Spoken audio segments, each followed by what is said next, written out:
twilight of the generation continues. Not only the twilight of the current consoles, but because my notes have been written in a Twilight New Moon notebook in glittery gel pen, just like Edward if he was a pen. So expect talk about the hot new games, but expect a quote here and there, exactly where it falls on the page, as Paddy weeps internally, just like Wolf Boy Jacob as he pines for his beloved Bella.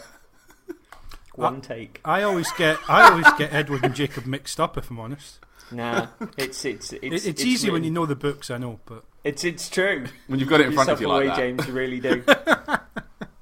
Can I just raise a point here? This is the first show. This is 3 shows in. And I didn't realise it was a Twilight New Moon notebook. I thought you were just writing in a copy of the book over the other words. Do we need to redo the previous 2 podcasts where you missed the obvious legitimately statement thought that it was a notebook? I just didn't catch the word notebook. I just thought he was writing over a book. I just thought that was really, punk. No, podcast over. This is done. I'm going.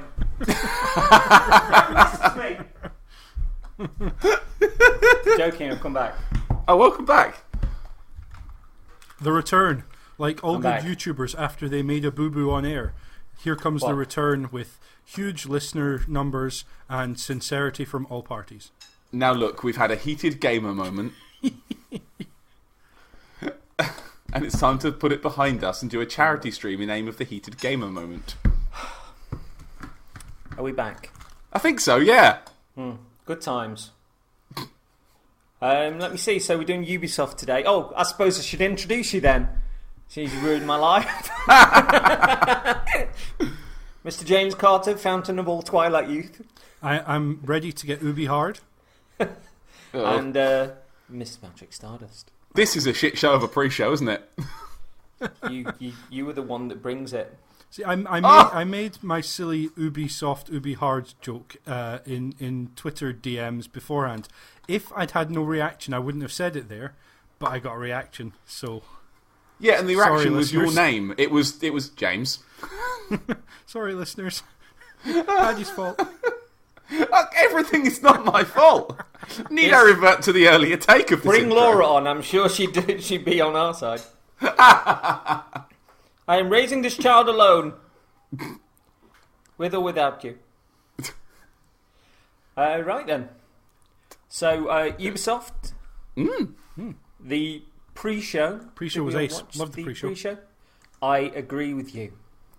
I thought it was very community-focused. In a genuine way, not just a kind of Bethesda montage. Oh, we like you and we're really in debt to you. And aren't you lovely? Here's a montage. It was cosplayers and painters and fans and gamers. I thought it was really cool, yeah. Especially the way they talked about how they sort them out. Obviously, they could only do live reactions for being invited for people who are streamers, because they're the only people actually... They could go into their chat and send the invite to them as they were on stream, etc. Yeah, I forgot about that. It's really cool. It's such a cool thing to do, and it may not be some people's cup of tea. It may seem as false as anything else at these conferences, but to me, I loved it. And yeah, when they went over and they were painting the rabbits, just such a cool thing to do, and to promote someone who is doing this thing just out of a love for Ubisoft characters. Just absolutely brilliant.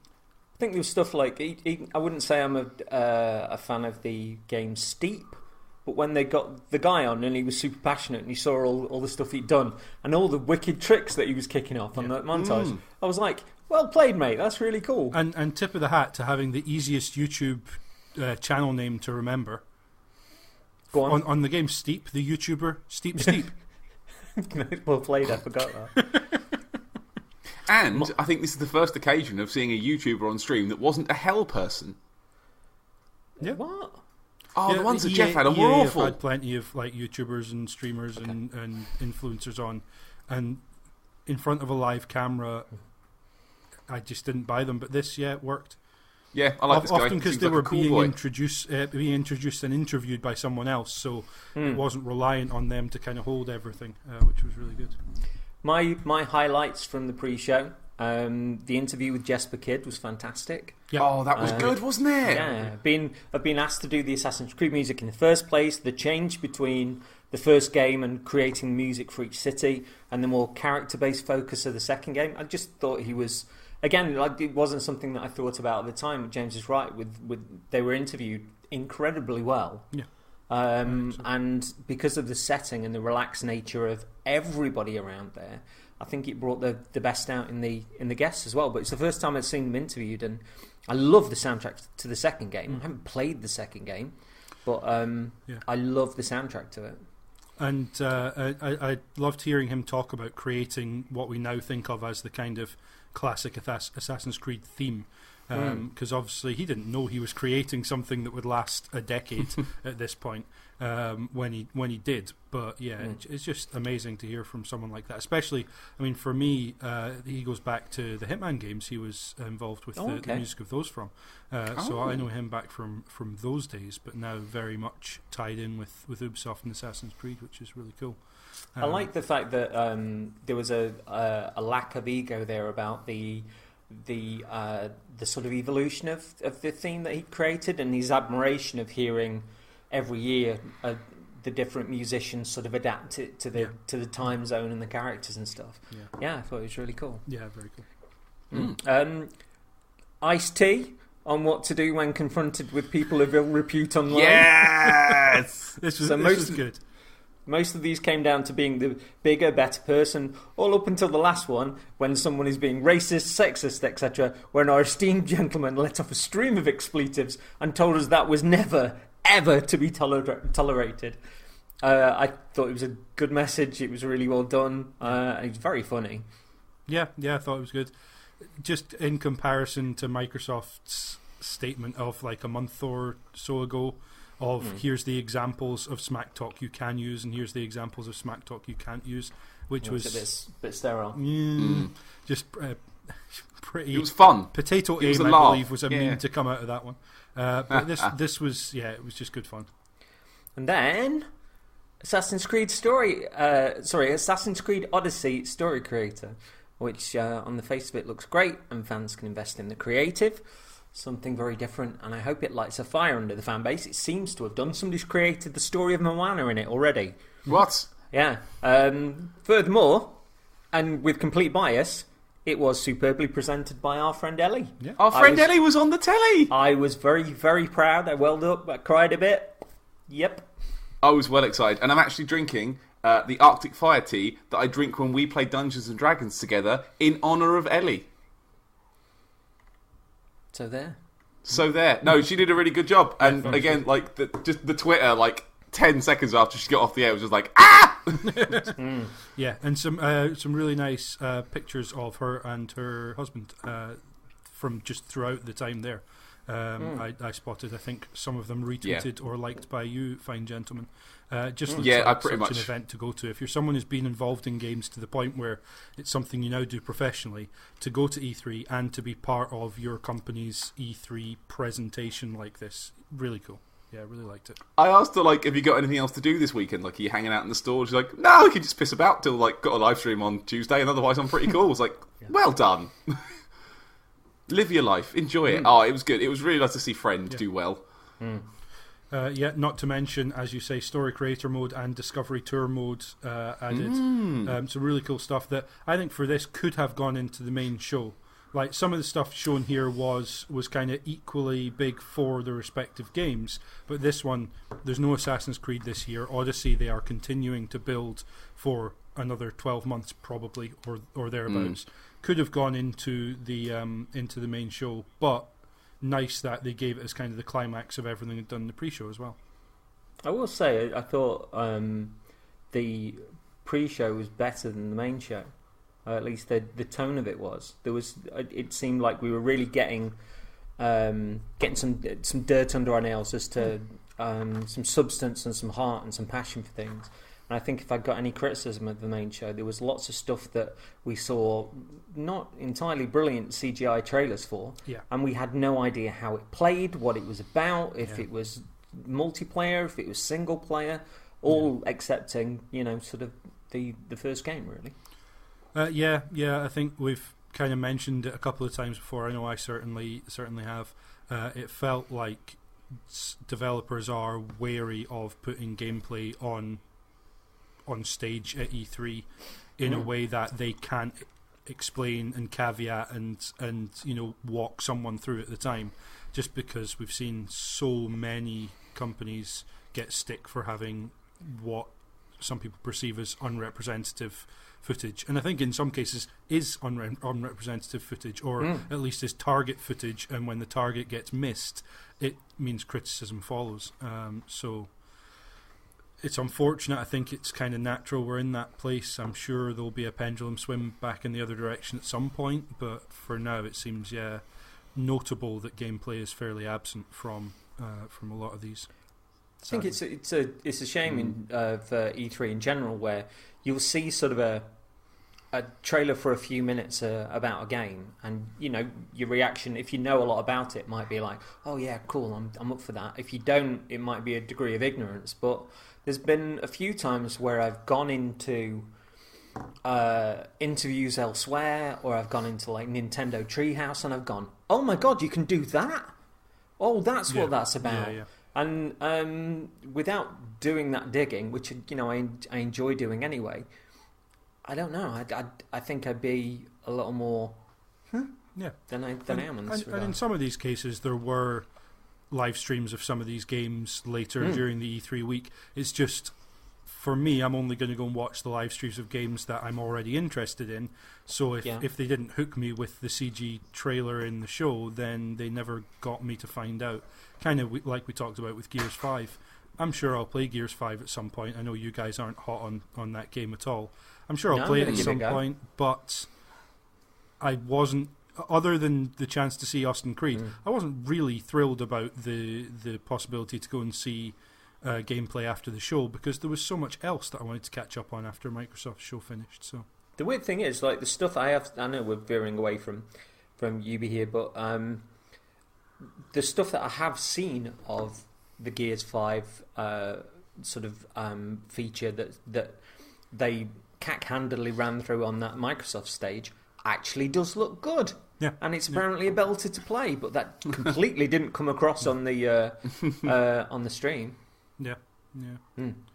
Anyone else think it's weird we didn't see Beyond Good and Evil 2 on this stage at any point? They'd already said that, and Skull and Bones weren't going to be there at all. I mean, I knew it wasn't going to be there. It just felt like it kind of should have at least made an appearance. Like, by the way, it's going to get something soon, though, isn't it? They are going to give an update soon. I think. But after that trailer last year, where I literally threw my notebook across the room when they announced that, I was screaming. Well, they announced it 2 years ago. Last year was another CG trailer and like some maybe vague like ship gameplay, I think I seem to remember. And then it was all the Joseph Gordon-Levitt art and asset type stuff, which I think 2 years ago. At that point last year, it was kind of, okay, we are just starting to ramp up production for like art assets and design for this game. Really, they were still clearly building at that point. So it'll be next gen, won't it? It'll be next gen. We might see more of it like next year at E3, and if we see something between now and then, great. But yeah, I wasn't entirely surprised, but it is one of those where Ubi have a habit of showing us something and then it's at the next 2 E3s before it comes out, and I think I'm kind of glad that they took a break this time, because that happened to a certain extent with Sony, and I'm thinking Spider-Man in particular. Again, it's why they've not bought a show this year, because they'd be showing three games they've shown twice now. Yeah, exactly. Yeah. Lazy bastards. And Skull and Bones apparently is being completely retooled. I mean, it was already retooled when we saw it last year from previously when you were playing as ship, and now you are actually playing as person on ship. It does look absolute pump, though. I've already watched that video, and I think it looks boring. It looks boring. Why do you make a pirate game boring? I think, as well, on the other side of that, you are up against Sea of Thieves, which continues to gain ground. I think they were saying it, again, was one of the top games on Twitch the other last month. And I think somebody said that, it was on a GameSpot interview I saw today, where they said that Ninja asked for a load of codes for it and played with it with like a bunch of his friends, which obviously is like a big deal attention-wise for that sort of game. Yeah. And all credit to them for continuing to to back it and For sure. create new modes, and I've huge admiration for what's going on there, because it is a genuinely different, brilliant game. As long as you've got a handful of mates. Yeah, and again, Game Pass helps there, because if someone tells me with the last content drop, like Darren's been playing this game on and off since it came out, but you know, if he says when a content drop happens, wow, this is now it, you need to get on board, I can go straight to my Xbox, download it, get started, and start playing. With Skull and Bones, I presume that's a full price release. Yeah, that's a big ask. That's a big ask for a game that nothing I've seen of it makes me interested. It seems to do one thing. Yeah. Well, a lot of Ubi stuff tends to drop in price quite quickly anyway. Yeah. Strange one. I mean, I guess if no, we need to get to that in the show, don't we? I guess if there were a subscription service that allowed people to pick up Ubisoft games much in the same way as Microsoft games on Game Pass, then one could try it. Never. They'd never do something like that. God, this is the year of streaming. Behave. They should make it much more expensive with far less games. Let's hope. The show started off with Assassin's Creed Symphony. Yep. Which I like the sort of nostalgia of it quite a lot, and was more than up for this after the Gisberked interview. Yeah. But something seemed off. It may have been the mix, but it just... I agree. It seemed to jerk a little bit from bit to bit to bit, didn't it? There was some sort of cuts that were a little bit sharp and a bit... Hang on, that tempo changed. No, it wasn't that. Just generally didn't sound right. And it's just a shame, because... You know, when they did at the Game Awards last year, when they did the big piece that went from like Celeste and into and Assassin's Creed Odyssey was in that. I kind of, my heart went before I even realised it was Assassin's Creed Odyssey, because it was as if it was like, this means a lot to you. Before it even sort of put the game label on top of it, and that. I mean, obviously that was a much bigger orchestra, but I don't know. It's something just didn't quite click for me about this. Yeah, maybe it's better live. I mean, I can confirm that seeing orchestras do game music live is fucking brilliant. It was so brilliant. Laura passed out. Yeah, she's making a face. We saw video games live last year, and we saw it again a couple of years before. And just hearing like Castlevania music and Metal Gear music from an actual orchestra, 10 yards in front of you. Oh, it's good. It's good, and it's better than any kind of CD version. So maybe I don't know. Maybe it was the mix coming through the audio, but. Yeah, it didn't sound particularly great. The music was played well, but I agree, CJ, something wasn't quite right there. So we then went into Watch Dogs Legion. I thought this was a brilliant presentation, honestly. I thought it looked great, you slick! Dirty bitch. 11 or so minutes really flew by for me. What would you say? I thought this was, and I think it's officially time... to get the Paddy's Game of E3 that he thinks looks very interesting but probably won't pick up award. Whee! I think it's this. I think it's this year. I thought this was, a really good presentation. It showed off exactly what the game was. It gave us some really good flavour. Funny as well. We'll get there in a second, but actually made me laugh out loud. All this whilst playing on the absolute state this country is in. And I know, right? A little imagination on where the next step might go. We don't make political games at Ubisoft. What are you on about? No, I thought this was great. I like the concept. I like the idea that you can take any character over and use them for their skills. I kind of like the idea of taking over a team of absolute morons who are bad at everything. That just sounds like a good time. And Granny Parkour. Come on, Granny Parkour. She's really good. 5 years ago, no female characters in Assassin's Creed because they're hard to animate. This year, Granny Parkour. Come on, Ubisoft, up your game. That's it. That's what we want to see. The bit where she was scaling that barrier. Part of me was going, God, love, give her a shove. Mind your rip barrel. Come on. And that devastating shin kick, which I was very, very happy about. The way that she walked with the pistol was particularly good as well. Well, there were two older ladies that were in it as well. There was one at the a little nearer to the start who was a hacker, and then the ex-spy was the one we saw with the barrier. But there were two of them. Yeah, I liked her a lot. So this had already been leaked beforehand, and Ubisoft's Watchdog Twitter account had confirmed it because the leak happened. So they just confirmed, yeah, Watch Dogs Legion's the name of the game. You'll see more at E3. So I'd already heard and made a joke about playing as any NPC, which sounds as daft and undoable as it does really intriguing to me. So I was completely up for seeing how this works. They put it at the front of the show, which I think shows confidence in it. Watch Dogs, the original, was the game that was shown before we knew new generation of consoles was coming.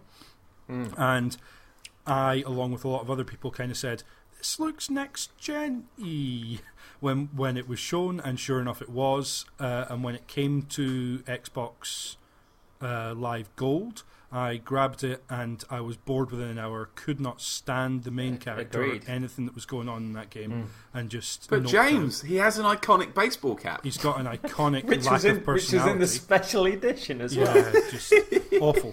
Or one of the special editions. Yeah. If you wanted the little mask thing that he pulled up over his nose, that was in a different special edition. No, peak, and Ubisoft are still up to this nonsense with you've got like 7 different versions that you need to get hold of if you want every bit of pre-release, pre-order, bonus content. It's nonsense. I don't like it. But and so when Watch Dogs 2 was shown, I had some reservations about, like, tonally it looked very strange what they were trying to show in the trailers and when they were talking about it, and then when they went into gameplay, like, they were trying to show you're a hacker, you're trying to, like, make your local society in Oakland and California better. You're trying to improve things, and then they went into gameplay and it was just, hack that guy's car, steal it, shoot them, yeah. And it was just like, nah, that seems very incongruous to me. And I'm sure they wanted to show in a kind of GTA style way the way that you could play the game. But what I've heard about the game since it came out is after launch they went back and kind of changed things so that you can be more non-lethal, you can change the way you play, and you can kind of, find different ways to play rather than just eventually having to pick up a gun and shoot people. You see, that's one that I've seen mixed reports about from the people that have bought it. I know I saw some stuff when I was looking up online for the previous one. Folks that were saying, like, really didn't get on with it, wasn't keen on the car mechanics, the missions were off. And then on the other side of that are people that just went, I had a whale of a time. This is daft as balls. I've heard quite a lot of mixed stuff as well, but the goods... Sorry, go ahead. No, I think it's about like $6.99 now, so it's one of those where if I do get a little bit of a quiet sort of time in the stuff that I'm playing, it might be worth picking up just to see what it's like. Funny you should say. I grabbed a copy for pretty much that exact price today, in fact. Hooray from game! So I just thought, you know what? I am really interested in this for reasons we'll get to in a sec. I may as well see what the second game has told. If I can pick it up for that price, even if I get 2 hours in and think, nah, maybe not, fine. That's okay by me. I thought I would pick up a physical copy because then I can always trade it in if I really don't like it, but equally well, I've heard enough good that my expectations have been raised. Let me know what you think, because I quite fancy picking that up as well. Yeah, absolutely. But yeah, I thought this looked great. I was very nervous about the play as any NPC thing. I thought that had scope to go desperately badly, but everything they've said, the fact that they've built what sounds like a new team for this. I don't think this is the Watch Dogs teams from previous games, from what I can gather, just from things that have been said in various interviews. And they've brought on sort of people who are known for their work in procedural generation, which is how a lot of the NPCs are being created. So you won't get the same granny that somebody else gets in their game, but you can still hire a granny, recruit a granny, I should say. So the fact there's permadeath on these characters, I think that's cool, because the notion of, because it changes the way that game protagonists are if no one person is the protagonist. I think that's a really interesting quirk and way to look at this. I'd also heard potentially this game would not have guns, given that guns are not legal in this country, and it's now gone even further towards a totalitarian state in the fiction. I'd heard maybe there wouldn't be any firearms, and that was, again, really interesting, because how do you do that? That's not the case. Clearly not the case. From like moment one, it's like, nah, guns, fine, okay, which is fine. But hopefully, I'm fingers crossed that they will take, and they've said actually in interviews, yeah, there will be ways to play this without having to kill anybody throughout the game, which I love to hear, because I'm one of those sappy pacifist people. I like the I quite like the AI character doing his Ubi bants as you're running around. In fact, my phone was going crazy. My friends Jim, Tim, and Lauren were saying that they thought it was me. They were like, "Have you done a voice on an Ubi game?" I was like, "I don't think so. Like, that's you though." I mean, I heard it a bit, I guess, but what was the AI's name? Bagley. Bagley. Yeah. He did one line, and I loved it. So you've got the character, it was the girl character at the end who was kind of like whizzing between things and rolling around, and it just goes, "Does the rolling help?" Shut up. I think it's the same fella. He had a role in Anthem, and I think he was the voice of the AI in the car and the Cyberpunk trailer as well. Oh, it is me then. Yeah, it's me. Oh, marvelous. I thought the quips from him were fun. Like on the bit in Camden, which I don't know, the permadeath mechanic as well gave me sort of a bit of a Zombie U feel as well. Yep. Like not the versions that they did for PS4 and Xbox One, but the actual original Wii U one had a Zombie kind of similar. Or XCOM, I guess, would be another way to look at it, because you're building a squad there. And yeah. Speaking of Camden, Laura did say, because I was kind of writing notes at this point, and I looked at it and she went, "Oh, Camden looks like Camden." Like the structure of the buildings and that, like it looks like the right sort of place. It's not just they've just come up with a fictional London and made it work. They seem to be taking some actual proper streets and things and landmarks, which sounds fun. Yeah, I spent a bit of time in a past life in Camden, particularly at the garage. So yeah, that was one of those where I was like, "Oh, yeah, that's brought a little resonance." I'm gonna go buy a pair of nice shoes. I thought the game looks really good. On first viewing, there were lots of questions as to how many characters are available and what the variables are, say if you don't use the drone expert. But GameSpot mentioned that you might meet someone who has either never heard of DedSec or doesn't want to work for you, and you can do them a favour or favours to try and get them on side. Perhaps they're in debt or have an issue that needs solving. So that essentially is side quests, really, if you want to take them on. If you don't find the right person or do, and they're sort of rebuffing you, I guess. Oh, so like Mass Effect, talk to them a couple of times, do their mission, bring them a present, then you get to have the alien sex. Probably, yeah. But in London, so the Cockney sex. So one thing, the members of DedSec, what are you on about? Hey, there we go. One thing I did wonder if connected with you, James, was it's the director's first game since Far Cry 2. And the director's second game since Splinter Cell Chaos Theory. So there we go. A double. Yeah, very much so. Those are two of my favourite games of the all-times. And Clint Hawking, after Far Cry 2, left Ubisoft and went to Valve at one point, went to Amazon at one point, and projects he was on there just didn't get off the ground, got cancelled, etc. And it was, I think, 3 years ago or so, came back to Ubisoft and clearly has been putting a team together for this game. I'm a big fan of his game design and the fact that both of those games I mentioned, they've tried to do different things with not only with the series but in the genre that they're in as well. And this seems like it might be trying to do something similar. I was also a big fan of the fact that he was very specific, and they have been very specific about Brexit not being the cause of the problems that they're showing in the game, but rather a symptom of more universal, more general, older, more pre-existing causes that are problems in society. and the way they've been saying it and what they've been saying, including not having, as far as I've seen from a lot of interviews I've watched and read, not once mentioning, oh, this isn't really political. I mean, you don't get to stand on the stage, mention Brexit, say that we're set in a post-Brexit world, and then say not political. Whether that's a turn of the tide for Ubisoft as a whole or just this game, either way, it makes me much, much happier with the stance they're taking on this game at the moment. Still, it's kind of time will tell whether or not they kind of do it justice and don't just turn it into a generic, sort of... The police are bad. Police are bad, but it's not necessarily right-wing, left-wing.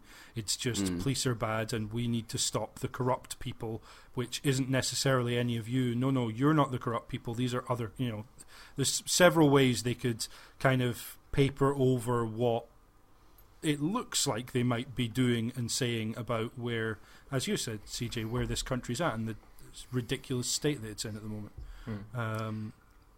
I don't think they're going to necessarily be able to say anything absolutely profound, but hopefully they're actually going to try and tackle and address some of the stuff that they mentioned and seems to be being alluded to in the trailer. So we'll see. I'm hopeful, but obviously cautiously optimistic. I thought this was the highlight of the Ubi conference, but what I'm about to do now is the highlight of the Ubi conference, which came onto my Twitter timeline via Gary Dutton.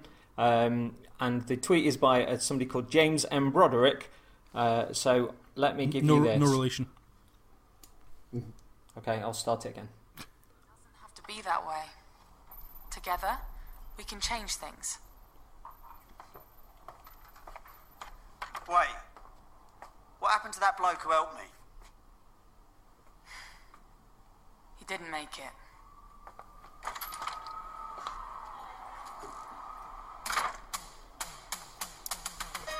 I knew it. I fucking knew it. I could feel it coming from a distance. It certainly helps that scene was in a pub as well, sat at a bar.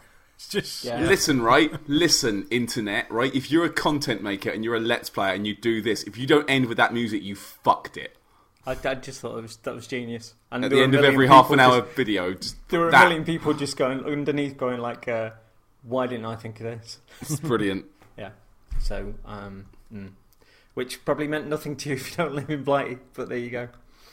The one annoyance as well that I've had, the advert that's on for Watch Dogs Legion, that's all over YouTube. The guy says City, like doesn't go like city or city. They go like City, like they've got somebody that's lived in America for ages who might be a Cockney or might just be able to do the accent, but just gives themselves away with the odd word. City. So every time it comes on, like City, it's like, what? Nobody says that. Nobody ever says that. We may argue about pronunciation, but we agree on this. And every time it sort of comes on, it genuinely gets my back up. So, yeah. Speaking of which, Mythic Quest TV show. Very fit comedy man on stage. Footage of the show looked utterly unfunny. Mumbled out at the end, yeah, it's on Apple TV. Do you think? I thought this looked like a laugh. Yeah. Oh, well. I was up for this. I really like Always Sunny. I think Rob McElhenney and they're all brilliant guys. And like this, the guy on stage got fat for an entire season. He didn't like put on CG fat. He just got fat. And then by the next season took it off. And they said, why? Because people usually get fit on these seasons. I thought I'd try and go the other way. And like for the first 2 episodes of that season, we thought, has he got a suit on? And then he takes his shirt off like, no, that's all him. Ooh. I think he realised that he could get it out of the budget, didn't he? So he decided to spend the show budget on getting a personal trainer and all that kind of stuff. And then getting really, really obscenely buff. Like, I think this show looks like a laugh. I actually trust him and his comedy things. Like, I really like, Always Sunny's funny. The team they've got working on it, they do they made that, which I like. And I'm up for a bit of a skewering of, game dev tospots, Pitchy Ranford, Are you going Todd to Howard. Are you going to watch it on all those iPhones that you promised people a few No, I'll years ago? download it. No, don't even get back to the fucking iPhones. I swear to God, what? That is a deep cut. Oh my God, it's 2013. I did enjoy the gag that his name's Ian, but he pronounces it Iron. Yeah. I just thought that was funny. I just thought that was just funny on its own. Says everything, listeners. That says everything. Oh shit! I think there is space for like game shows that aren't just like video games. Lol. We started watching something at my sister's house on Channel 4 called Dead Pixels, which is about people that play like a World of Warcraft type thing. It's quite funny. It's interviewed by people who knew what they were doing, and I sort of trust them to know what they're doing with it because it seemed to skewer that high-profile game dev twat box. Muscular Todd Howard. Yeah, Muscular Todd would do that. I mean, yeah, I'm certainly happy to see the likes of an Andrew Wilson or someone get basically a mirror held up to them in this. I don't know whether they'll nail it. I've not seen Always Sunny, so I don't know the kind of pedigree of the people making it. I happen to have an Apple TV, so I don't necessarily know whether I'll get Apple TV Plus, but it's not a barrier to me watching it. I'd certainly be willing to give it a try for a couple of episodes. I think it's pretty clear they've got Ubisoft on side as kind of consultants and producers to help make this authentic. I've heard a suggestion that actually they want to be able to have like game trailers and game footage in the show, and therefore they need someone who can at least produce something that looks viable rather than the usual crap you get produced for whenever a show has a fictional video game in it. So if they can avoid the usual here's someone playing a video game and clearly not playing the video game, or talking about games but not actually being able to kind of lampoon them in the way that frankly video games need lampooning sometimes, then yeah, I'm up for it. I don't necessarily have full confidence, CJ, I wouldn't say, but I'm willing to give it a try. I could quite easily see myself coming down on your kind of expectations of this, but I'll give it a couple of episodes and see what's what. Look at that. We've run all points on the spectrum of what we think about this. We've got very no, very yes, and captain on the fence. Yeah, so Paddy is a wonderful fried tomato. Meanwhile, James is veering possibly towards Paddy's fried tomato, but also towards my curly brown sausage link, which curves around it like a Wimpy's sausage. I assumed you were going to be the Whistle Stop Cafe, but obviously that's not where we're headed. Rainbow Six Clutch Royale? A spy in Rainbow Six? New abilities? Just the skin? I have no idea, because they didn't tell us.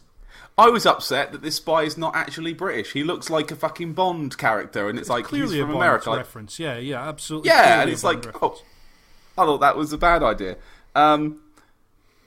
Yeah, I'm not really... We should have had Pete on, shouldn't we? I'm not really a Rainbow Six guy. Like, I know it's amazing that it's still going as strong as it was when it started. Like, I think it's great that it's kept its fan base. Stronger than it was when it started. Yeah, like We'll it's a thing now, isn't it? It's been going 4 years, and it seems to be stronger every year almost. Yeah, 2015. Have I lost track of what time is? Because, like, this is the second time an Ubi game has caught me out with the length of time where it was the thing. Like, the Beyond Good and Evil thing, I thought was last year, for sure. You do know 4 years? You do know your... Time and humour. You do know you're 43 CJ. this year, right, Paddy? Oh, fuck. My child was born 5 years ago. Shit. I've been a terrible father. Hi, this is CJ presenting Twin Humanities on his own.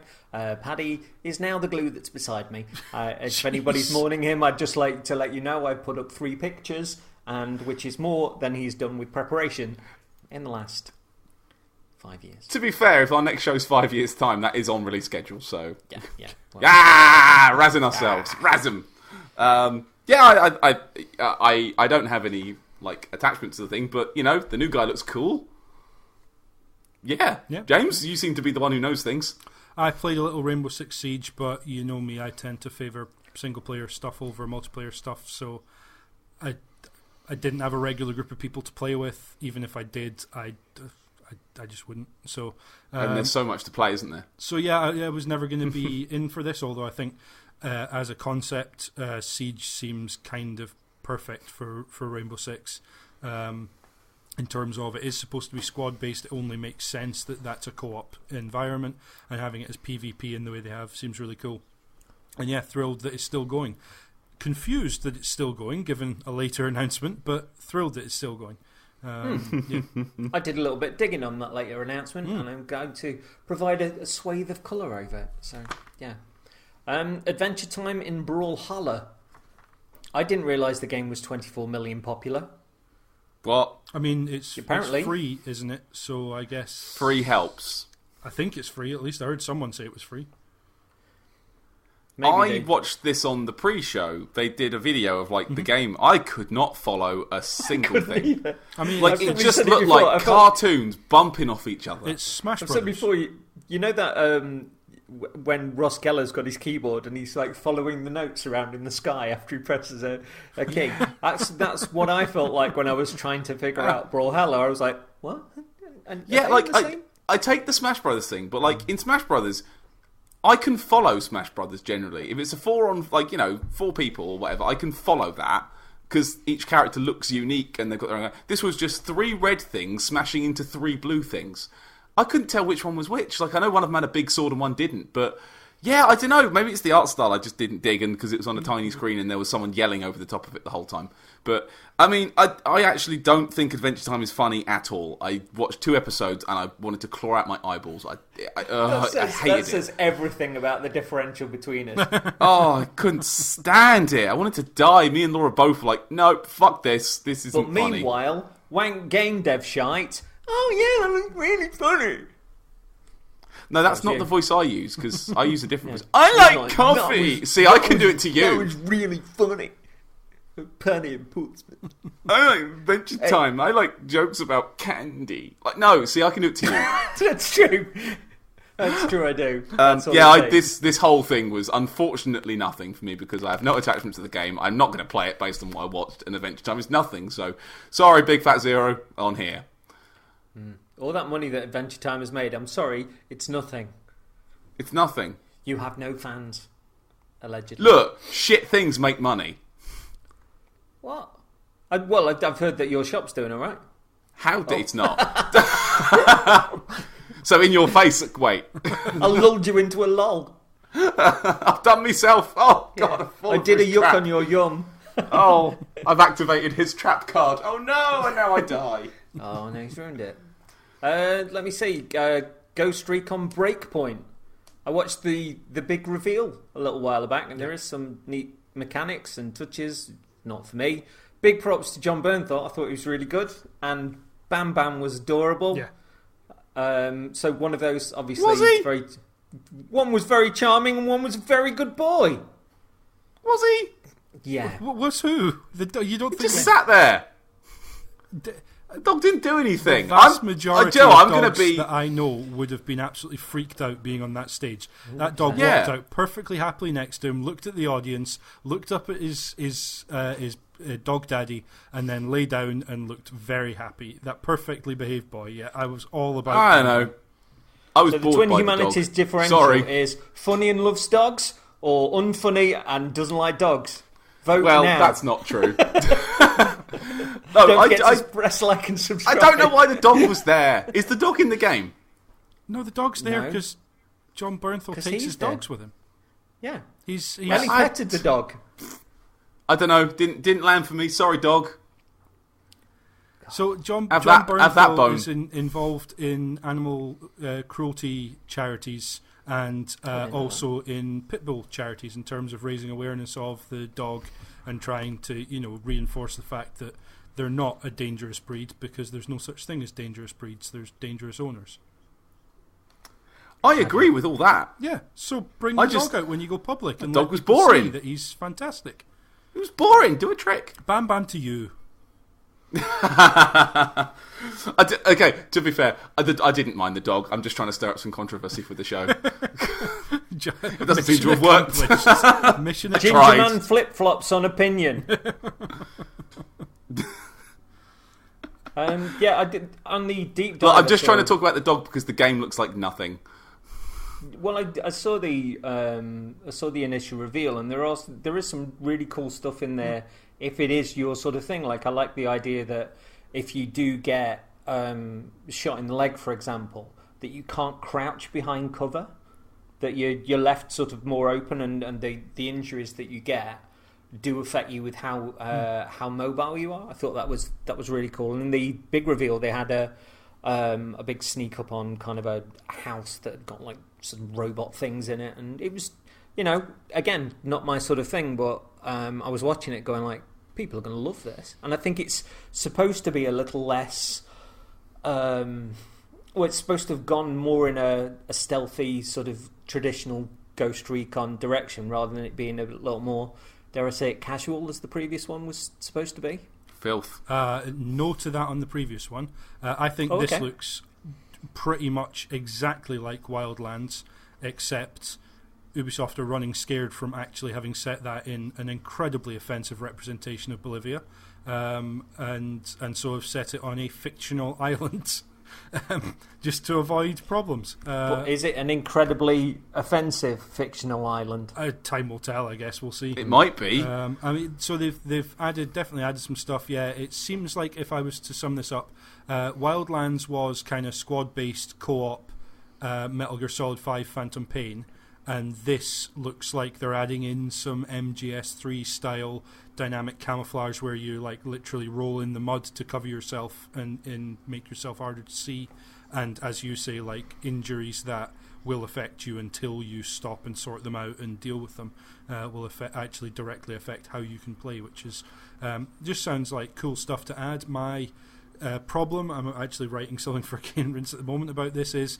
I don't know where, having moved or having at least allowed Ghost Recon to move as far in the stealth direction as it has and cover the kind of open world Phantom Pain style of game, I don't know where that leaves Splinter Cell at all. I'm completely I don't know how they release a Splinter Cell.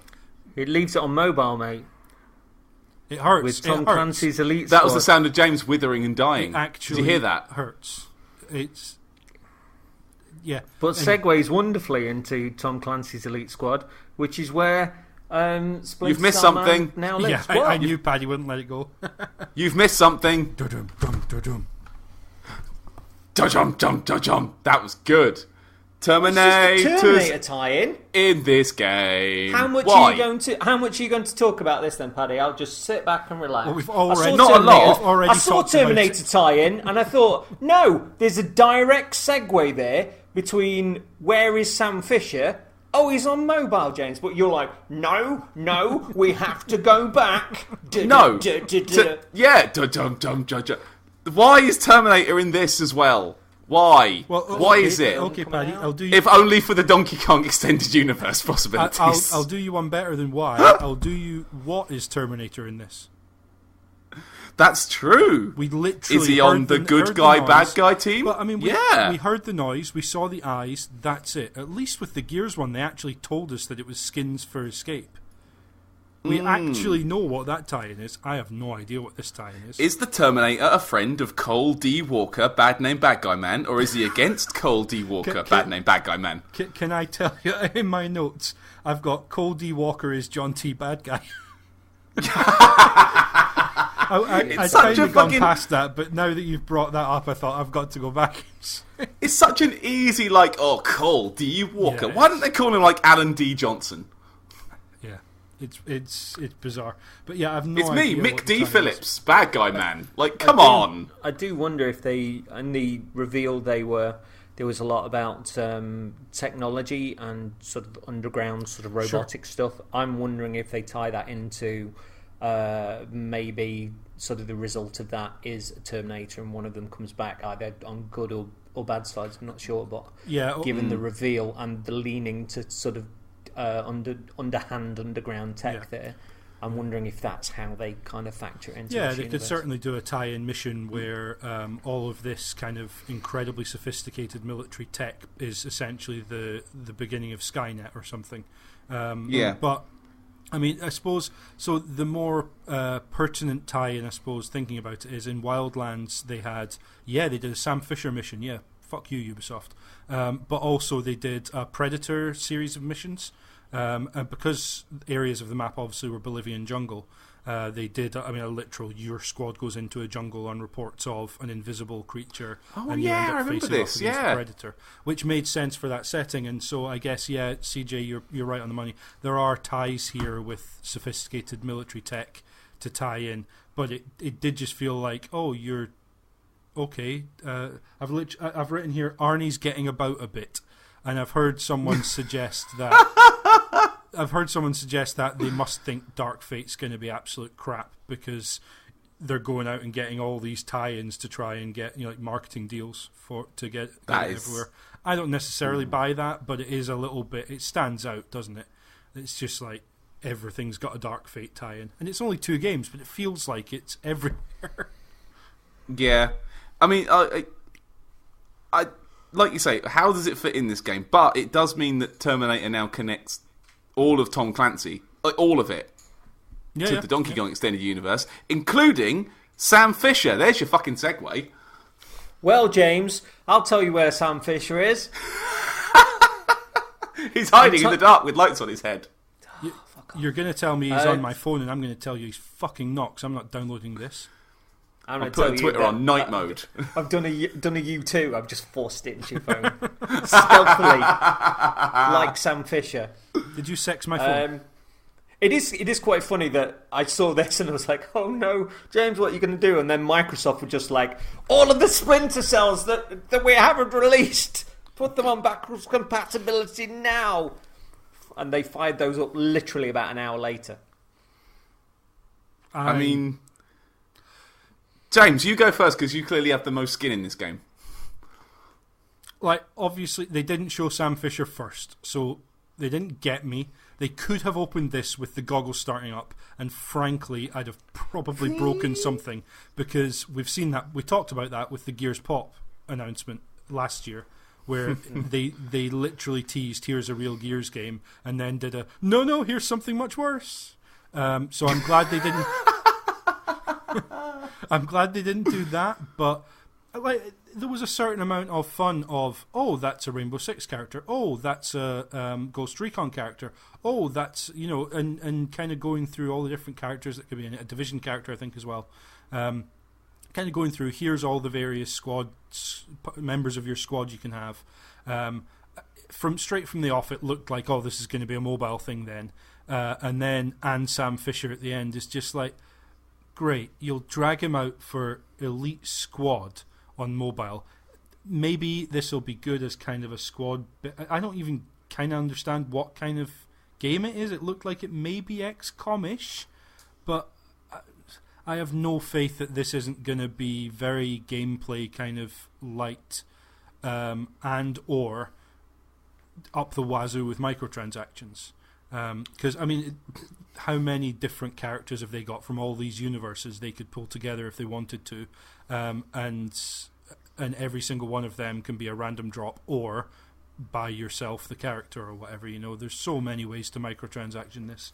I can't wait to have enough splintered cells dropped so I can earn Sam Fisher in game. It's just... I can't wait to collect enough Sam Fish as a Sam Fisher. I want to collect 3 tiny green lights and assemble them to form the helmet, and then Fisher appears beneath it. I want to collect... No, I can't. I can't. I want to collect 6 rainbows, and then a man appears with a gun. I don't want to collect anything. I just want I can't wait for the Xmas X-Sam special, where Sam collects lots of X's and turns X-Sam into Xmas again and fixes it. Please buy microtransactions. I can't wait for them to add in a skin where you collect fish and then you unlock a fishing outfit for Sam fishing. The jokes hurt. Okay, you've killed the them. jokes hurt. They will. They'll do it. I've seen them. They'll do it. So, right, what is this game? It's just Tom Clancy's Clancy Boys, isn't it? I mean, it looks like... So, the thing is here, you've got Ghost Recon... Is it just Clans? That's next. Shut up. I'd love it if they all come out dressed as Sam Fisher. You just heard like "fwee, fwee, fwee," and then Just Dance this year was just Clans. I would. I wouldn't love that. Not a bit, in fact. Yeah, you would. All the lights you off, should be just those cleansing. multiplies just flying about, and then you open. Then the lights come on. You see one of them's a panda, and then one of them's in like bootcut jeans. You'd be like, ugh. Cleansing team, Rainbow Six, and the Fisher. Dan doesn't rhyme. So, the weird thing is, you've got Rainbow Six and Division and Ghost Recon characters. They all exist in squad-based games. Who's the odd one out here? It's just, it feels like a little bit of a slap in the face. I mean, not really. They're free to use whatever characters wherever they want. It's just willing to wheel them out for Wildlands DLC and willing to wheel them out for a mobile game, which is your Tom Clancy's XCOM, it looks like. Well, it's fine. No, it's fine. Just don't bring anyone else. Just one character. Like, no, I don't need them. That's how I ended up playing Wildlands, because I didn't want to deal with the crappy AI squad mates. I did not play Wildlands until they announced Sam Fisher was in it, and I thought, you know what, I've got no other way to play anything with Sam Fisher in it. I'll suffer the awful politics of that game and the crappy AI teammates, and I'll play it. And to be fair, had a good time, was able to play that as a nice stealthy boy in a nice stealthy game. Nice stealthy woman, actually. Damn you, but, Ubisoft. And it just... There have been so many signs that last E3 we were going to get a Splinter Cell. James, strap in. Didn't happen. Okay, but now there's been that weird Twitter rumour 3 weeks before the show started that there was a new Splinter Cell in development. Surely this has to be the year. And then not only do they not show it, but I'm left scratching my head as to where the hell the Splinter Cell fits in with all the other games Ubisoft have got. And this. And fair play to them. As I say, putting the Tom Clancy characters together in a mobile game to do a hero style or a tactics game or whatever the heck it is, cool. Brilliant. Could you maybe see about doing something with this franchise that you've done nothing with for 6 years? Well, here's the thing, right? He could have been in quite a few of the games they've shown, just hiding. He could be in London, in Watch Dogs. He could be there. 10 years old. That's too much now, doesn't it? Yeah. Do you remember when it was, oh god, it's Just Dance, and now I bloody love them. Love it, yeah. I don't know what's changed. It was good Wiggly, and it's still releasing on the Wii. Yeah, no. Because we've watched Gunman. Yeah. Let's have a panda do the skibbity dance. All right. I'm up for that. Yeah, I forget where it was. I heard someone say, I wish they'd just put this at the beginning of the show to get it out of the way because it breaks things up. It's like, not every game has to be for everyone. And in a way to show Just Dance that at least is accessible to everyone, whether they play the game or not. Do people not like music and dancing? Is that a thing that is okay just to write off existing in this world? It's just weird. This is joyous to me. It happens that, yeah, I'm a Panic at the Disco fan, have been since their first album, and that song just, lifts my spirits. Thought it was great. Panda dancing on stage with a bunch of people in loads of colourful costumes. Yeah, love it. And I like that they never give any context. Like, there's never any, like, hey, the new one coming out this year has this and this and this and this new feature. It's just dance. It's fine. That's because there's no new features. Like, the last time we heard new feature was there's now a Just Dance Unlimited subscription to get access to all the previous songs. That's it. So what's new in this game? Yeah, what's new in this game? Just dance. That's all that matters. Yeah. On the Wii as well. Go on, son. 10 years old, some new songs. I wish they'd sort their Just Dance Unlimited subscription model out so that if you bought it on one account, it worked on other accounts. That's the way DLC works in this world, Just Dance. No, I'm not paying double the price so that two people in a household can access it. That's ridiculous. Anyway. Also works on phones, which is a cool touch, so you don't have to have loads of controllers you can use. Like Sam Fisher. For Honor, Shadow of the... It hurts, CJ. I hope you know this actually hurts. Yeah. That was sharp. I felt that one hit from over here. For Honor, Shadow of the Hitoniri? It's a Kiri I've got, I think. You might be right. I don't I've got Sekiro. So, is this single player You don't know content? a thing about Sekiro. What are you talking about, Paddy? I know it's got a name I can't remember. I wasn't sure if this was single player content because I'm sure somebody said that one of the characters has already been introduced into the multiplayer stuff. But this kind of ties into you playing towards an existing fan base and not really explaining it for anybody else. But I mean, it looked really nice, really pretty. Yeah, and they stuff, done a nice CG. Limited time event as well, which I know they've done. We'll get to in a second. They've done something similar in Siege, where they've put kind of limited time events, different game modes. I think Destiny's had kind of the same, where they've tried different game modes and then kind of removed them from rotation, just to kind of test things out. Yeah, I have no idea what this is. I like the story stuff. A samurai that went to a village and became the spirit of death, but now there's spirits popping up. Are you going to be in the middle of a PvP multiplayer match and a ghost just comes out of nowhere and jabs you in the side like CJ with a barb about Sam Fisher? It would be a bit annoying, wouldn't it? Yeah, I don't know how it works. Yeah, a bit like a Ginger Boy's laugh. Too far. Bit harsh. Yeah, I don't know. Speaking of limited time events, I really need a piss. I tried to hold it, but my bladder is old. I'll be back very shortly. It's been an hour. I know, and I'm weak. I might be dying. The baby's pushing on the bladder. I don't know. Bye. Back in a second. If Laura doesn't punch him for that last comment, I'll get on a train. I'll give her a hand. When you get tired, love. Yeah, that's when I pitch in. Dear me. Yeah, not sure. Happy to see For Honor still going. I know they had some problems to begin with, but it seems again they've got a strong community there and they're serving them well. Can't say fairer than that. It's a strange one because I watched a lot of True Talent and he went into For Honor and I think there were a lot of glitches there and they for us initially, and I think that they leaned into a lot of the imbalance and leaned sort of more towards the casual side, if I remember. Yeah. And he was saying that because it was quite a defensive meta, I think, and he was like, "Let's put chip damage in, and that will help sort of break that down a little bit." And he was, I think he'd even spoken to some of the devs when he went to like various events and stuff. But I think it's sort of a little bit up and down as far as I can tell. But you know, people, they're still putting out the DLCs and people are still buying them. So it's you know, it's furthering that community in the same way as you were saying with Siege and stuff. Yeah, so. it's certainly another one, and we'll again, sorry to tease, we'll come on to that in a second, but it's another one where this would be kind of the time where you might be expecting a sequel to be announced, and it's really cool to see that Ubi are just kind of willing to stick with a game and say, no, we're happy continuing this one. This has a longer life on it, the likes of a Destiny, I guess 2 at this point, you know,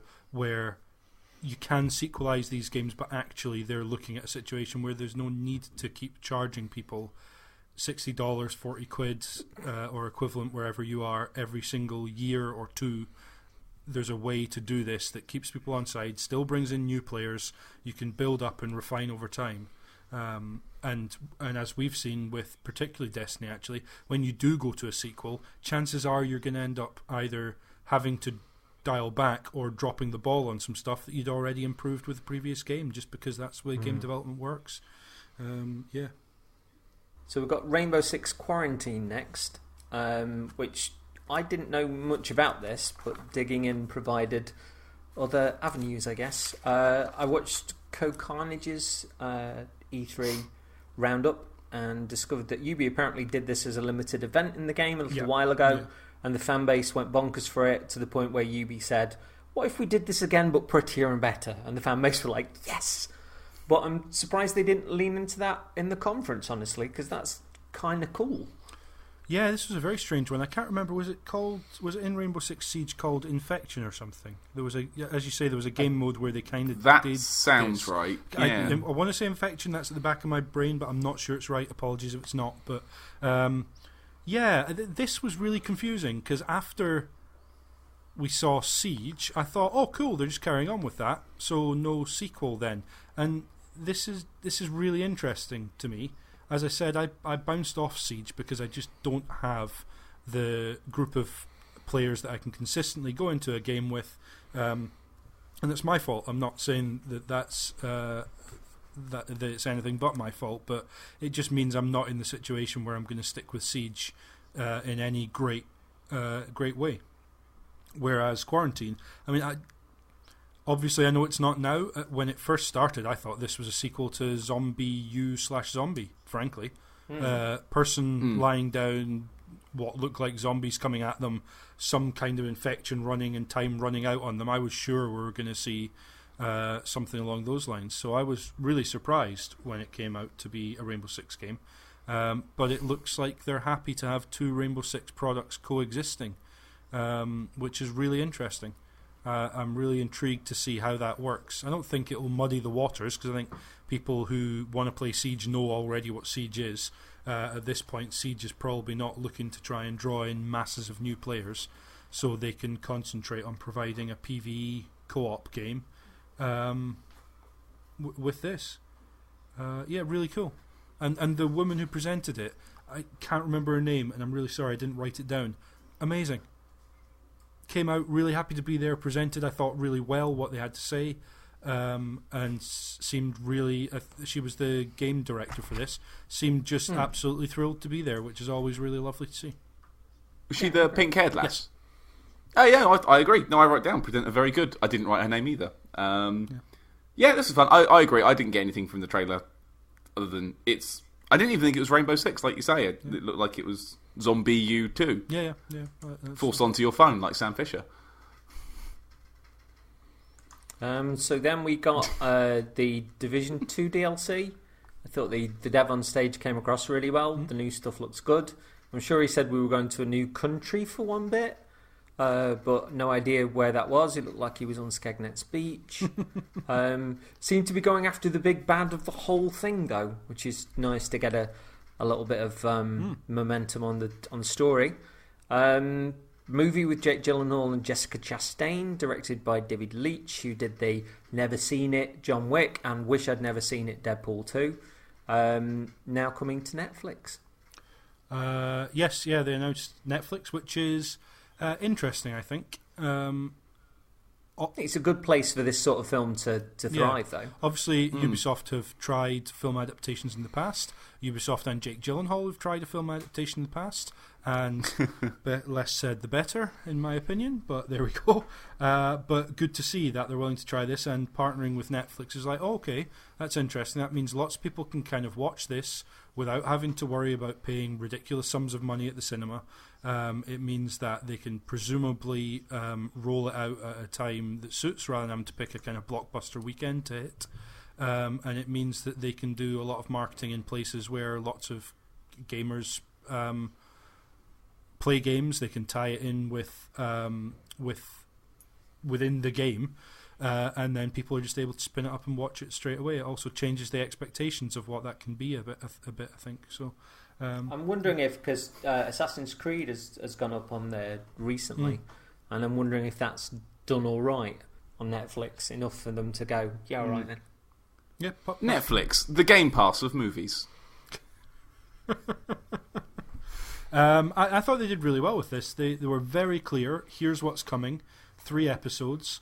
I didn't hear the bit about the other country because episode 1 comes in July, new missions, and it's going into the DC outskirts, including the National Zoo. Oh, maybe it's going into like the wooded areas around DC, which is changing up the kind of terrain that you're fighting in, different from the first game, different from the second game.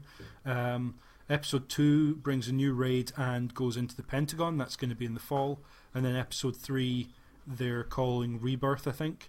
And is a manhunt. I heard someone say that it's a big bad from the first game that you're going back for. It did. It did feel that it felt like. Yeah, some community members kind of like were talking about they'd not worked out, but they kind of sussed who it was. It felt like they were about to reveal that. It almost felt like they were about to reveal you were going after Keanu Reeves or something. It was like you're going after the one of yours who's turned against you, and they were building up to, and then it was just like, oh, I guess we'll find out in early 2020 then.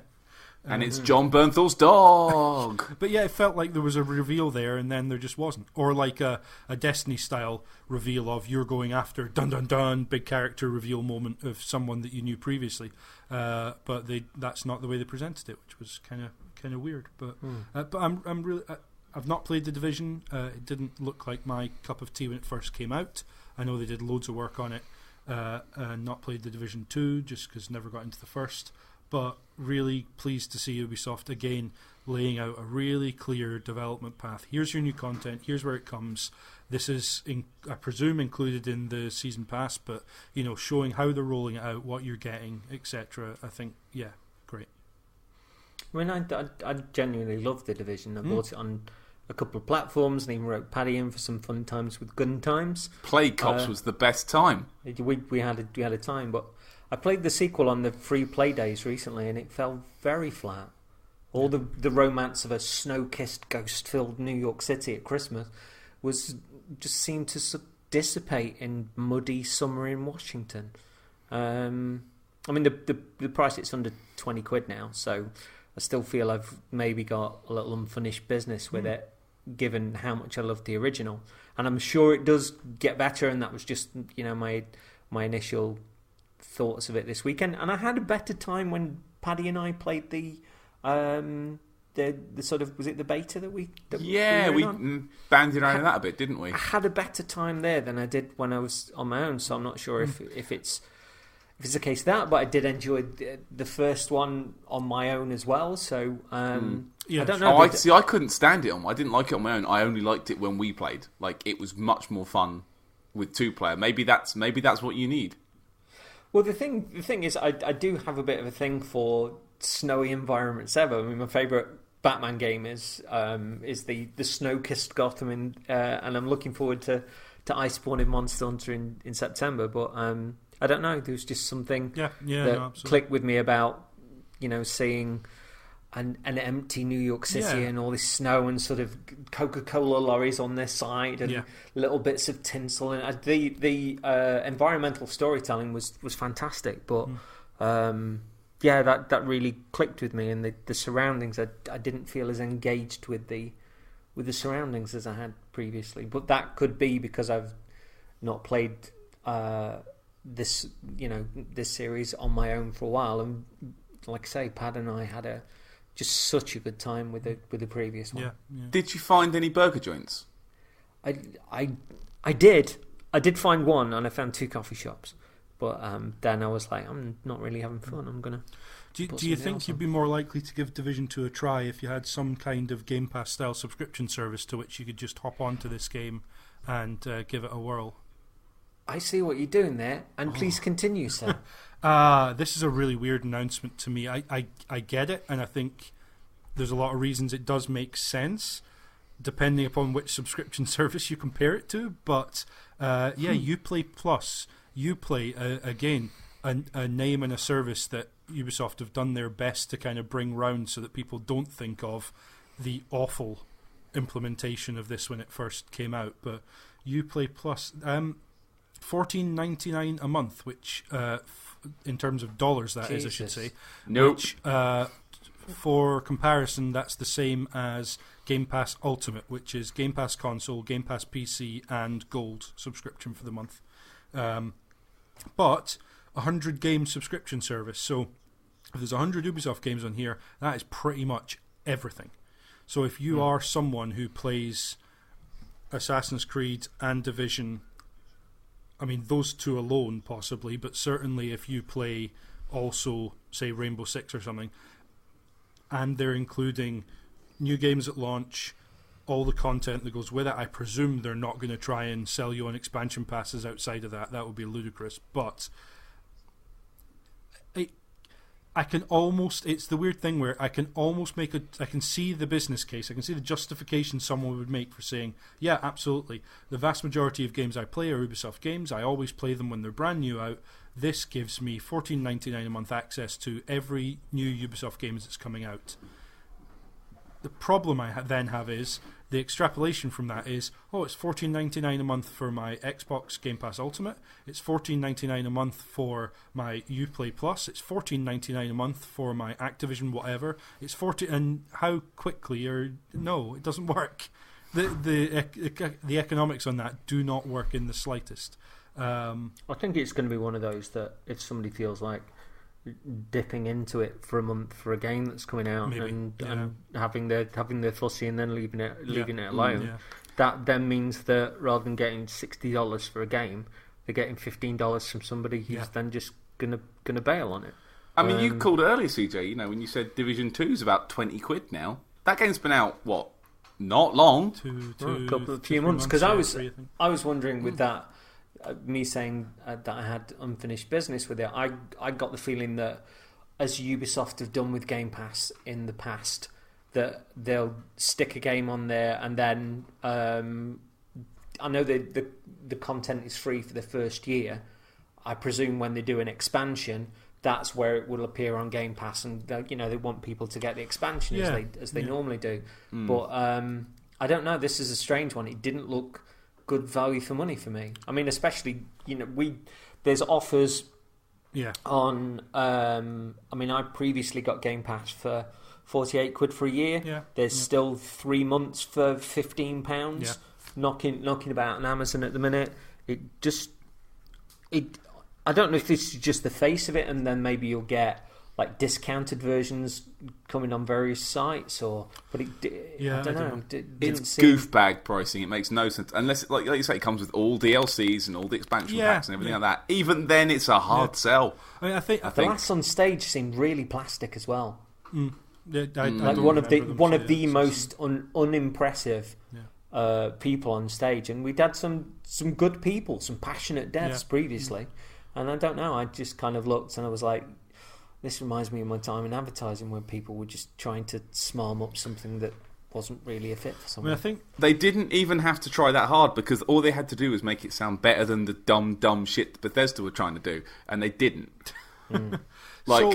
Bethesda, at least, they can't even make a game work themselves. Like, your games, at least, Ubisoft games at least work. Or if they don't, they go hell for leather to make sure that they do fix them. Like there's been Assassin's Creeds in the past that have launched with bugs. Division, when it launched, wasn't perfect, but there is I have a degree of trust there that Ubisoft are going to fix them, and by the way, are going to be adding to a lot of these games for years to come. Yeah. So like with Fallout 76, apparently Bethesda are sticking with it, but it's not been quick enough to pull people back in. It's not been convincing enough, and then you just look at their track record elsewhere, where their key titles like Fallouts and Elder Scrolls, they stop supporting on PC eventually, to the point where certainly when I last tried to install Fallout 3 or Fallout New Vegas, they did not work on the latest version of Windows. That's ludicrous. That's ridiculous. Damn it, For Todd. a PC developer, it's ridiculous. And I have a certain amount of trust that Ubisoft are not going to fall into that trap. What I don't know is how this $14.99 a month compares to not EA Origin or Access, but they did like the Origin Plus type thing, where you get the new games when they come out, not just like FIFA after a year or whatever. It's actually when they come out. I don't know how this compares price-wise. I imagine it's probably about the same price-wise, because Ubisoft are going to hit that. But that means that this is just for, in the same way that the EA one is for people who play Battlefield, Battlefront, FIFA as soon as they come out. Like, are going to buy those. At a certain point, it gets to a tipping point where if you're paying $14.99 a month, I guess, multiply that up by 10 gets you to 150. So let's say they do an annual pass for 150. You only have to be playing 3 of their games a year as new releases, and you've saved money versus the $60 ticket price for the new game. So there are people for whom it makes sense, but they are just the diehard of the diehard. Anyone who can wait a couple of months or only plays 1 or 2 of the games, it just doesn't make sense. I would interject there and say the diehard of the diehard that buy the games quickly, that buy them early, they buy the versions with the stuff in them. Like, they buy the version with the iconic Watch Dogs hat, or the statues and the soundtracks and shit. You don't get any of that stuff on this streaming thing. You get the game. And I don't think, you can't get all the physical stuff. I think the kind of person that likes to buy their Assassin's Creed games, I've got a friend, my friend Vicky and her husband Paul, they love their Assassin's Creed. They always buy the versions with the statues and stuff. They've got, like, literally a windowsill full of them. Casualty was like that, who I used to work with. I used to be like that. I got the Assassin's Creed 3 with the cool, like, sitting on a branch thing. I used to do, I used to buy the statue versions. I've got the Dark Souls 2 ones looking right at me still. But yeah, if I was like, oh, but there's this cool statue version, but you're paying $14.99, you can't have the statue. Like, no, I want to have the goddamn statue. And like, $14.99 a month is it's just so expensive, though. Like, I can see what you say. Like, you dip in, you buy a month, try a few things out, and maybe buy the ones you want. But then, like, just make demos. But we've already said, like, if you're looking at something like the Division 2, if money's an issue, 3 months down the line, that game's £20 or $19.99 as it is now. You get to keep that forever for more or less the same price as you're paying for as a month's worth. Yeah. So it depends if you're going to be able to cane something for a month and then sort of move on to something else. And rinse it out of your life. I wasn't going to make that joke. Well, you started it and we have to. James is here. We have an obligation. What a crushing disappointment. I do think there's an interesting notion, a bit like with Game Pass, where people are saying, right, I'll wait until there's a new release that I want to play, sign up for a month or two, play the heck out of that new release, and while I've got it, I can play other stuff. Maybe there's a situation here where someone wants to try Ghost Recon Breakpoint because they really love dogs, and they're going to be disappointed that there's not a dog in it, but they're willing to give it a try. The best people do, to be fair. So maybe there's a situation where you sign up for a month or two, play the heck out of that game, like full sort of couple of 100 hours or 100 hours over a couple of months or whatever ridiculous amount someone's able to put into it. And during that time, you can give the Division a whirl. You can play some of the back catalogue, your Child of Light or whatever it is you want to play off of that. Because, I mean, it sounds like 100 game subscription. They're going to have every Prince of Persia, every Assassin's Creed, every everything that you think of when you think of Ubisoft. There are 47 Assassin's Creed games now, so, I mean, that fills up pretty quick. And everything else is Tom Clancy, so job done. This is, like, this does not make sense for me. This scares me when I think of if Ubisoft are $14.99 a month, then EA certainly are. Then Activision are probably going to kid themselves. They put out enough games to make that worth it. Then, I can see a situation where it's like we've got 10 different $14.99 a month subscriptions, and there's a world in which, like with your Netflixes, like with your Disney Plus or whatever that one's called, like with your DC Unlimited or Universe or whatever that one's called, I can see a situation where eventually they stop selling games and its subscriptions and everyone wants to be a Netflix. I don't think it'll happen necessarily, but it's one of those terrible futures you think of where how many subscriptions do you need? I'm scared for you. Too many games, James. I suppose that it doesn't impact, though, the people who want to keep buying the games as they come out regularly. It's not really going to impact them. For the people who do want to dip in, and maybe the sort of people who would buy a game, absolutely sort of cane it and then sell it. It's just going to be them without the fuss of walking into a store. I don't know. I mean, this makes no sense for me. I've just picked up Watch Dogs 2 2.5 years after it came out. 2.5, something like that. 2.5 years after it came out for less than £10. £6.99, I believe. That's. I'd be paying twice as much in order to subscribe for 1 month, and I'd have a time limit on how long I had to play it. That's right. The official podcast stance on this is: if you buy this, you're a fool. So we then got Yves came out, which I don't remember No, he didn't. anything about. Did he? Didn't. We need to roll. He's rolled on past it, isn't he? I thought this looked good. I thought this was cool. I was up for this, yeah. Rocket League, Roller Champions, a roller derby, basketball shooty Future racy sport, type thing. roller ball, roller derby thing. Yeah, absolutely. Is this the one that's in pre-alpha? Yeah, there was a demo launched on the day of the conference and ran for the E3 week. Team PvP, Roller Derby, which is a cool sport that I think's been underrepresented in games. And it's not pure roller derby. It's not a sim. It's not a sports game like in that sense. It's a take on. It's here's a fictional league, roller champions, where you've got people roller skating and blading. It looked like around a kind of standard, almost racing track, and baskets on the side and loads of cool design characters. I think looked good fun.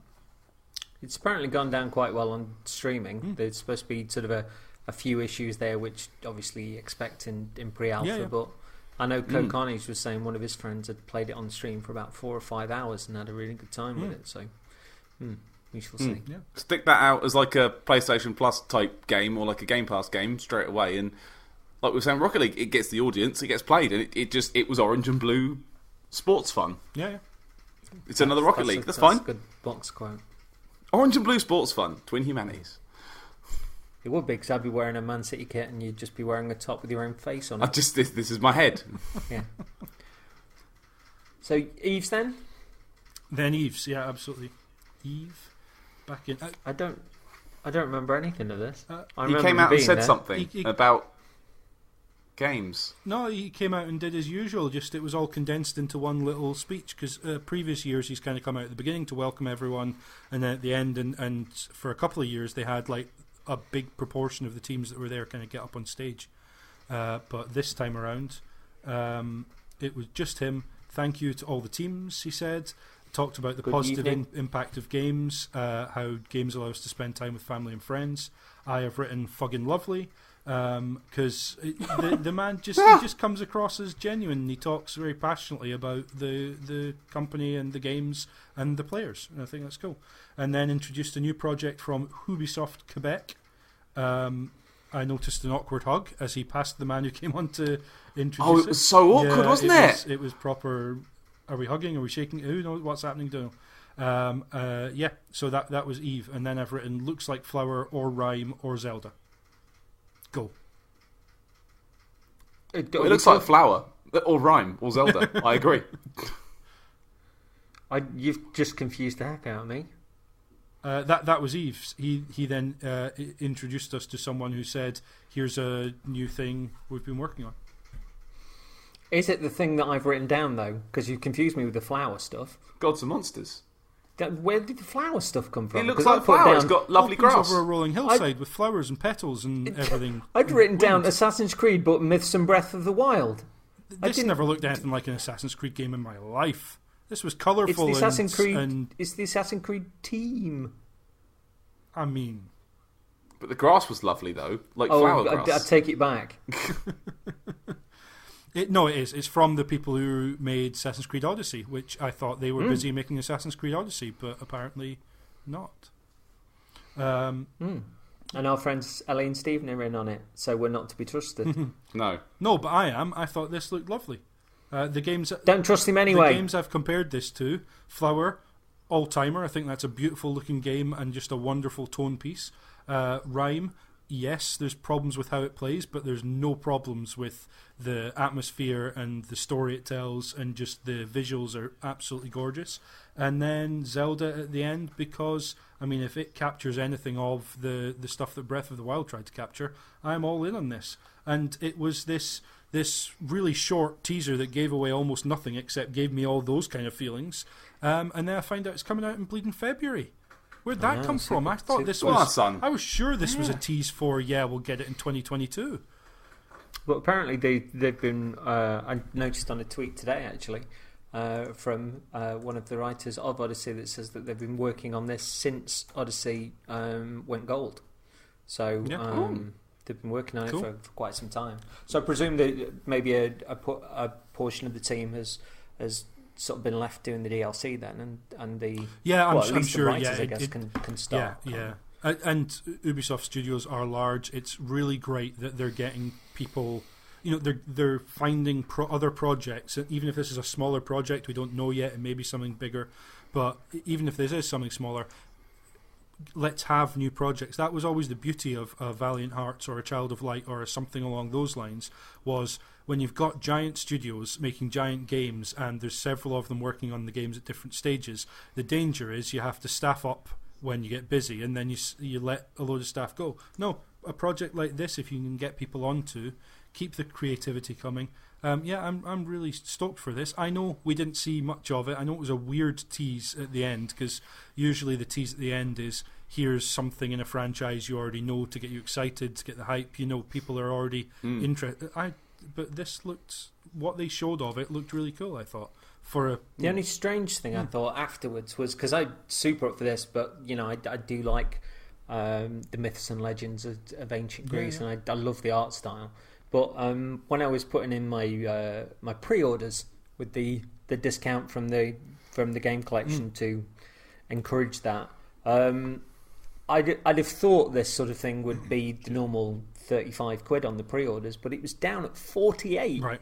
So I presume there's going to be lower prices later on. Maybe. But, at this point, all they know is a game is coming, so they're sticking it presumably up as high as they need to make sure they're not doing themselves a disservice, I guess. I didn't realise it was the Gamecom.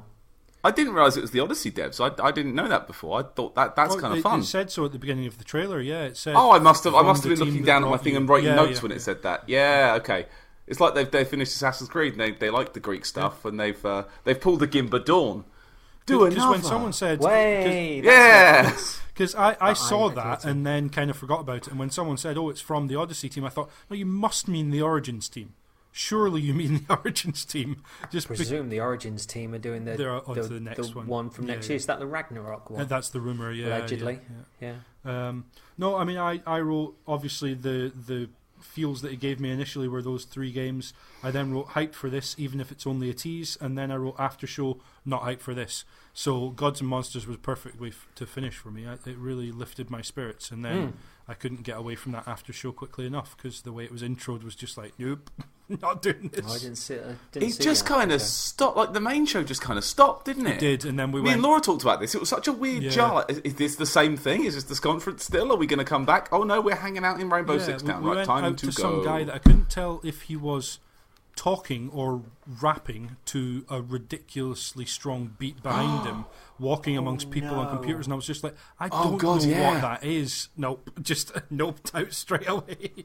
I did see like a slice of that, and it brought forward the sort of the same level of cringe and knot in my stomach as if I was watching a pop idol or something. But it was just like 10 out of 10 for confidence. But mamma mia, it reminded me of, like, for the past few EA conferences in previous years, they've immediately gone to, and here is our gameplay event thing hosted by someone completely unwatchable as far as my memory serves. Apologies if they weren't, but and this one was like, given how good the pre-show seemed and how much I enjoyed that, I was like, oh, sure, I'll happily sit. And I was just like, no, can't do it. Sorry. Go back to the pre-show. Go to those people again. Like, that was enjoyable. I watched another hour. The energy in the pre-show was like anticipation, but also a really kind of chilled, confident mood. And then afterwards was completely the wrong kind of confidence for me. That wasn't what I wanted to go to. But hopefully it was enjoyable for anyone who stuck around for it. I just wasn't gonna. From what I remember. Pretty jarring. Yeah, it felt it. Paddy? Do you feel like he like? I thought the Gods and Monsters thing was cool. Yeah. Like, I enjoyed the review. It seemed like a game for me. I mean, as we all know, the game that I thought looked cool that I won't buy is Watch Dogs this year. So sorry, but the game that I thought was cool and didn't buy last year was Assassin's Creed Odyssey. You know, that was the one that I thought was really good, and it was really good. Yeah, I'm sure. Yeah, it looks good. But like, this looks more like I'd probably buy this because I like the aesthetic of it quite a lot. I like, the way it looks. But it didn't feel like a show closer. No, and it does look cool, but it didn't feel like a boom and we're finished.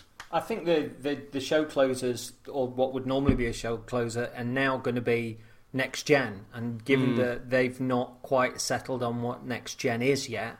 True. Even though a few devs know the PS5 side of things.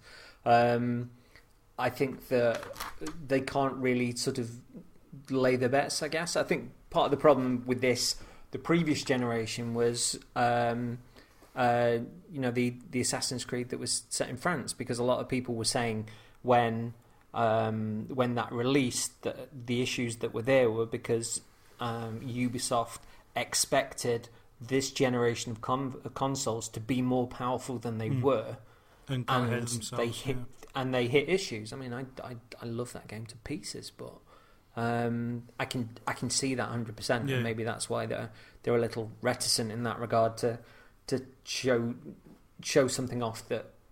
Because they've had criticism for this sort of bullshit that they had with the first Watch Dogs and downgrades and stuff, and I think Ubi's maybe moved past that a little bit now, so I can see why they'd be reluctant. Plus, I do think this was a little left of centre for a closer, if nothing else, because nobody was expecting it. Oh, I enjoyed it. Don't get me wrong. Like, it seems like a game for me. Yeah. It just didn't feel like a traditional closer. That was all. No, it did feel it feels odd, like you'd have a more. Yeah.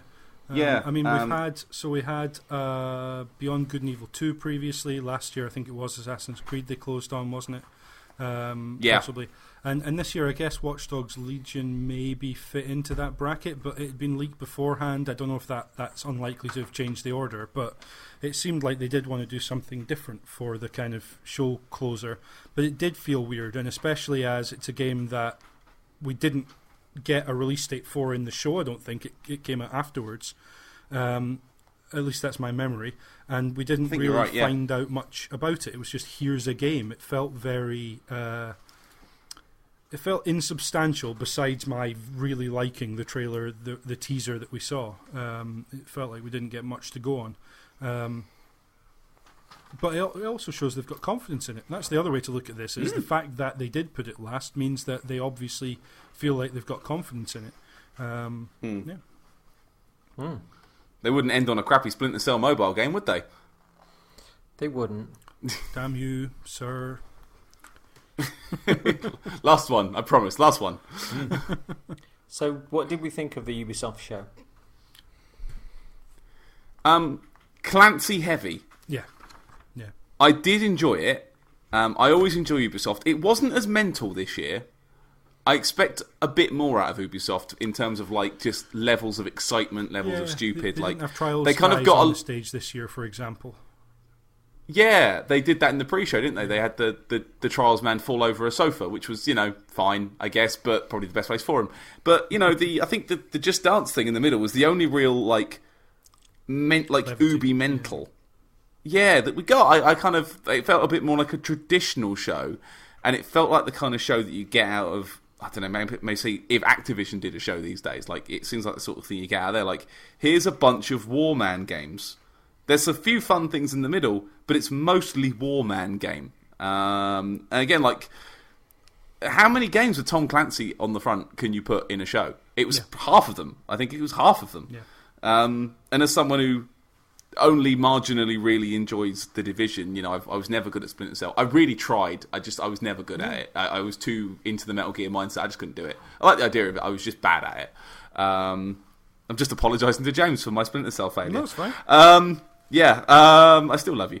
But yeah, it felt very, very Clancy heavy. And if you're not a Clancy person, I don't know what they've got. Yeah, no, soon. It's certainly my concern, and part of what I meant when I said I don't know where Splinter Cell fits anymore is we've now got 2 Rainbow Six games ongoing. One already very successful, the other no reason to believe it's not going to be. We've got Ghost Recon coming out this is a couple of years since the last one. They're coming thick and fast. Watch Dogs seems to be going on strength to strength. That's not a Tom Clancy thing, but it certainly would fit if they decide to brand it. I'm surprised it's not, to be fair. And so it does kind of feel like, where does a Splinter Cell fit? Because if there was another one on top of that, this would just be completely imbalanced. It already basically is. But yeah, it's a weird one where I think for the past few years with Ubisoft, it's been, I really love their show, I love the way they present it, I love the atmosphere that they create, and it's one of those where the number of games that I'm actually, there's plenty I'm impressed about, but the number I'm excited about to the point of, well, obviously I'm playing this, is actually on the lower side compared to some of the other conferences. But Ubisoft pretty much always get me playing one of their games every year, and that's fine because most of their games to play through are like 30 to 40 hours in a lot of cases. I don't need to be playing every single one, which is why Uplay Plus is not going to be for me. But I tell you what, Watch Dogs Legion absolutely is. And do you think we missed something this year? Again, I know she's not been there for a while, but I still miss Aisha Tyler. I do. Yeah. I really miss her. It was that edge, that sort of that slightly kind of knowing wink, like you're not just a face that's been a name that's been put out. Like you said before, it's not like a starfucker thing. She was there because she liked it and she knew her shit and she was having fun and she was delightful to watch and made the stuff better by the way she presented stuff. I miss her. Oh, I do. She was great. Absolutely. Yeah. Yeah, I don't think she would have taken away from the devs that were coming on stage. I just thought she was a nice contrast and a good basis to build outwards from. And I think it gives the show an overall kind of arc and a peak and trough and a flow without having to rely on people who we've not seen before come out and pick up the baton from someone that was out before the previous trailer. So yeah, I definitely agree. I do miss having her on as host, but I still got that kind of irreverent Ubi from this, and that puts a smile on my face. But it could, maybe it could have been a chuckle and a grin with her. Could have been worse. Could have been Mr. Caffeine as well. Well, absolutely could have been. Yeah. But yeah, no, I like this. CJ, how about you overall? How do you feel? I thought it was a strong start and a strong finish, but it wasn't particularly memorable for me middle. in the meantime. I don't think I'll play Watch Dogs Legion. I'm in admiration for what it's doing, but I don't think I'll play it. I'm all over Gods and Monsters. I think it's super up my street and visually and within nerddom as well. But I don't know. There was a little pizzazz missing this year, which is normally there and sprinkled sort of liberally over it. Yeah. So we didn't have Don't Cry Ubisoft Man, or we didn't have sort of the spaceship shooting game, or do you know what I mean? There was these kind of where the Ubisoft conference can normally like zigzag across sort of wild genres and types, and it just felt like we were in very realistic, sort of, as Paddy was saying, sort of Tom Clancy I territory. think that is something else that was missing, the Nintendo tie-in, because we'd kind of got spoiled with obviously Mario Cross Rabbids, and then last year they had the Starlink Star Fox tie-in, didn't they? So I think a lot of people were expecting maybe a sequel to Rabbids, or a something, because Ubisoft and Nintendo seem to have a nice close relationship. Whether I'm sure that's just I've nothing other than rumours to go on, but it may just be that it wasn't ready this time around, or that there is kind of a case of this E3, some of the bigger publishers and platforms kind of pulling one or two of their punches because they need to save them for a big console launch. And Ubi always goes strong on console launches, particularly Nintendo, but generally they tend to have their kind of annual franchises on there very quickly, but also, as I mentioned, Watch Dogs was there and being shown running up to the release for the new gen consoles. Came out a few months after. I know teams were following this train of thought. If we got sort of Mario and Rabbids the other year, and then the Star Fox and the Starlink, even though it's not going to happen, you could 100% have seen them putting Link in Gods and Monsters. As like a limited edition. It's obviously within the time frame, and they would have made more of a deal of it. Yeah. But you could have seen it happening because it's a nice little fit. Yeah. But would you ever get that on Uplay Plus? Well, I mean, Uplay Plus coming to Stadia, which that threw me for a loop as well. It's like, Stadia are doing subscription services on their subscription service. So if I get Uplay Plus for my $14.99 a month, I can play all of the games, but if I want to play them in 4K 60, I have to pay the extra Stadia fee a month. Like, I think Exhibit from Pimp My Ride has been designing streaming services, hasn't he? It struck me as it makes perfect sense. Like, you can pay for EA Access on Xbox and now, I think, or soon PlayStation 4 as well, and you still need to be paying Gold subscription or PlayStation Plus subscription for that. It makes perfect sense. You can still just offer that as a suite, and also especially if they can get sorted with some kind of cross-play or cross-save, especially for a game like The Division. So you can then have your presumably one subscription to Uplay Plus that would work on everywhere. I'm presuming if you were able to transfer saves, then you could play your Division 2 on Xbox and then go and pick it up on Stadia. And I'm hoping they're not going to double charge on subscriptions. Just Dance Unlimited. But yeah, so there's use cases, the same as there's use cases for Uplay Plus. It's just I can't fathom. They sound weird when you first hear them, and I can never fathom myself being in the situation to use them. Weird, but yeah. So thank you very much, Mr. Patrick Stardust, for joining us again. You're welcome. Am I a guest? I pretty much am at this point, aren't I? More or less. Thank you, James Carter. Thank you very, very much for having me, CJ, and thank you for joining us, Paddy. That's okay. This is the soft launch of when I've got a year off to have the baby, and James is going to sidle in from the side. Also, thank you, Stephanie Mayer. Oh fuck! I've never had much patience with Romeo. Mistake after mistake. Could he have destroyed his own happiness any more thoroughly? Can't unpause it. That was, of course, Edward Tabella. Goodbye, everyone. Wow. Bye.